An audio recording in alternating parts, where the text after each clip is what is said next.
सोचिए, एक कहानी जो शुरू तो होती है बेपनाह मोहब्बत से, लेकिन खत्म होती है एक ऐसी दहशत पर जिसे सुनकर रूह कांप जाए।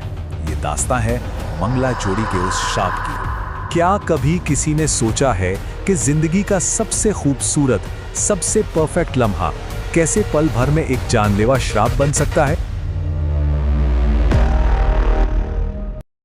तो चलिए मिलते हैं अन्नय और दीप्ति से।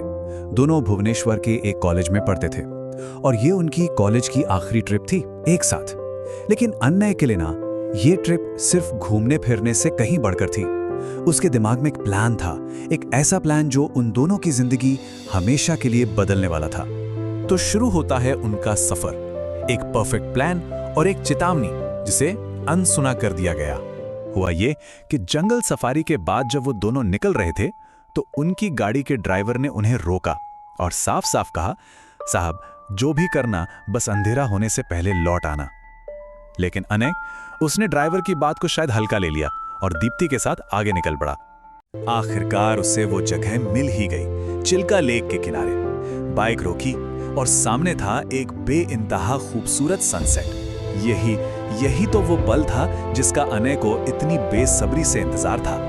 लेकिन उस खूबसूरती के पीछे एक अनहोनी छिपी थी। झील पर एक अजीब सा साया मंडरा रहा था और कहानी का पहला अजीब मोड़ आने वाला था। एक तरफ तो अनय अपने सरप्राइज की तैयारी कर रहा था, लेकिन दीप्ति उसका ध्यान कहीं और ही था।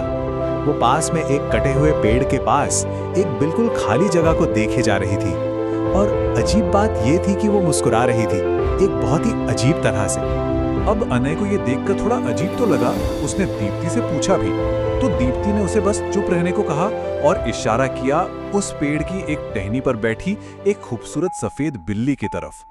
पर अजीब बात ये थी कि उस कटे हुए पेड़ पर तो कोई टहनी थी ही नहीं।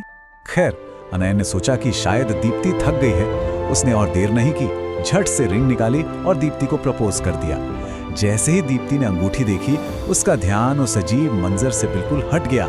उसकी आंखों में खुशी के आंसू थे। उसने फौरन हाँ कह दिया और एक पल के लिए सब कुछ बिल्कुल परफेक्ट लगने लगा, जैसे कुछ हुआ ही ना हो। लेकिन वो खुशी, वो राहत बस उस रिजॉर्ट के दरवाजे तक ही थी, क्योंकि रात के अंधेरे के साथ उस जगह का असली खौफ अब जागने वाला था। एक सपना जो हकीकत बनने जा रहा था। देर रात अनय की नींद दीप्ति की जोरदार चीख से खुली। वो पागलों की तरह रोए जा रही थी और कमरे के एक कोने की तरफ देखकर चिल्ला रही थी, वो पेड़ वाली भूतनी मुझे मार देगी। अनय ने उसे संभालने की कोशिश की। उसको लगा शायद कोई बुरा सपना देख लिया है, पर यह सपना नहीं था, हकीकत सपने से 1000 गुना ज्यादा भयानक थी। दीप्ति के हाथ पर गहरी खरोचों के निशान थे, जैसे किसी जंगली बिल्ली ने नोच डाला हो। फिर उसके होठों से खून बहने लगा और उसकी आंखें वो पूरी तरह काली पड़ चुकी थीं। अनय कुछ समझ पाता उससे पहले ही एक अनदेखी ताकत ने उसका गला पकड़ लिया। चीख पुकार सुनकर रिसॉर्ट का मैनेजर और स्टाफ दौड़कर कमरे में पहुंचे, लेकिन तब तक शायद बहुत देर हो चुकी थी। उसे जल्दी से अस्पताल ले जाया गया, लेकिन रास्ते में ही बहुत ज्यादा खून बह जाने की वजह से दीप्ति ने दम तोड़ दिया। अनय पूरी तरह से बिखर चुका था। तभी उस रिजॉर्ट के मैनेजर ने उसे उस जगह से जुड़ी एक ऐसी पुरानी कहानी सुनाई जिसने अनय की रूह तक को हिलाकर रख दिया। श्राप की कहानी। भूतनी यानी दक्षिण एशिया की लोक कथाओं में एक ऐसी आत्मा जो बदले की आग में जलती है और अक्सर किसी खास जगह या अपनी मौत से जुड़ी रहती है। मैनेजर ने बताया कि मंगला जोड़ी गांव में एक पेड़ पर एक भूतनी का साया था। वो लोगों को परेशान करती थी, तो गांव वालों ने डर के मारे उस पेड़ को ही काट दिया। पर यह उनकी सबसे बड़ी और आखिरी गलती साबित हुई। उसी रात उस भूतनी ने गांव की एक छोटी लड़की के जिस्म पर कब्जा कर लिया और उसके मुंह से ऐलान किया कि वो अपने बदले में पूरे 21 लोगों को तड़पा तड़पा कर मारेगी। और उस भूतनी ने अपना वादा पूरा किया।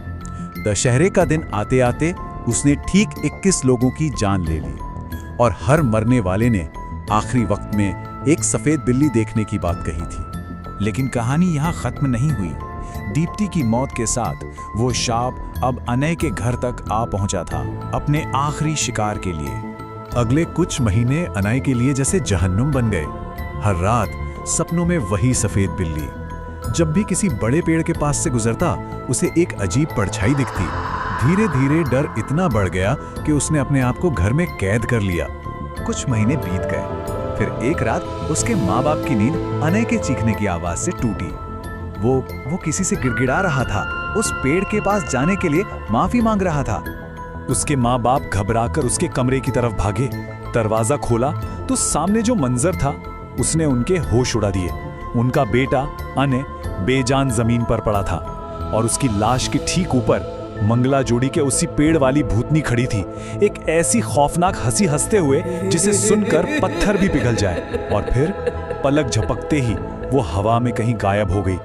ये कहानी अपने पीछे बस एक सवाल छोड़ जाती है कि जब कोई शापित जगह किसी पर अपनी नजर डाल लेती है तो क्या उससे बच पाना सच में मुमकिन है?